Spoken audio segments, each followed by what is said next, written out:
नमस्कार साथियों आज एक इतनी इम्पोर्टेंट बात बताने आपको आया हूं जो अगर आप समझ गए तो न जाने कितनी दिक्कतों से आप बच जाओगे और न जाने कितने ऐसे लोग होंगे जो इस बात की वजह से दिक्कत परेशानी में आ गए होंगे। वो समझ सकते हैं कि हाँ, इस वजह से हम दिक्कत में आ गए थे। एक छोटी सी कहानी से समझाने की कोशिश करूंगा साथियों। एक बार ऐसा हुआ, एक जंगल में एक गधा बोल रहा कि घास नीली है। इतने में एक बाघ निकला जा रहा था। तो बाघ ने कहा नहीं नहीं, घास तो हरी होती है। तो गधा कहने लगा नहीं, घास तो नीली है। बाघ ने बताया घास हरी है। बहस बहुत ज़्यादा बढ़ गई साथियों। आसपास सब लोगों से पूछने लगे तो कोई बताने नहीं चाह रहा था कि यार गधे की तरफ से बोल गए तो बाघ नाराज हो जाएगा, बाघ की तरफ से बोल गए तो गधा नाराज हो जाएगा। वो सब शेर के पास चले गए, जंगल का राजा शेर होता है। वो शेर के पास चले गए तो बाघ ने जाके कहा कि सर ये मुझसे बहस कर रहा है गधा, ये बोल रहा है घास नीली होती है और मैं कह रहा हूँ घास हरी होती है। तो महाराज आप बताइए, घास नीली होती है या घास हरी होती है? बताइए इस गधे को घास कैसी होती है।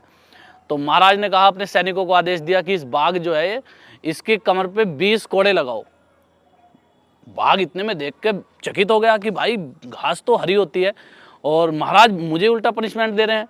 तो उसकी कमर पे 20 कोड़े लगा दिए गए। दोनों को घर भेज दिया। ठीक है, गधे को भी भेज दो और बाघ को भी भेज दो।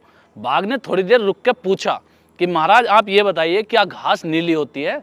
तो महाराज ने कहा नहीं नहीं, घास तो हरी होती है। तो फिर बाघ ने कहा तो फिर मुझे ये सजा क्यों दी आपने?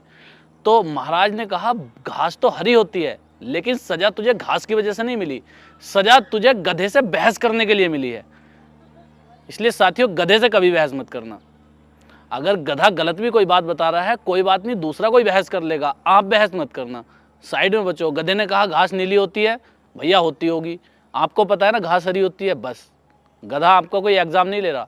ऐसे ही जब भी कोई व्यक्ति, ऐसे बहुत होते हैं जो बेवकूफ़ियत वाली बात कह देंगे, उस आपको आर्ग्यूमेंट में फांसने की कोशिश करेंगे, आप उस आर्ग्यूमेंट से बच गए।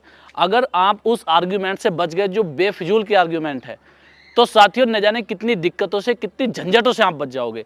और एक कहावत और है, कभी भी मूर्ख से बहस मत करना, क्योंकि अगर आप मूर्ख से बहस करोगे तो लोग ये नहीं समझ पाएंगे कि मूर्ख वो है या आप हैं। ठीक है दोस्तों, मिलते हैं नेक्स्ट वीडियो में।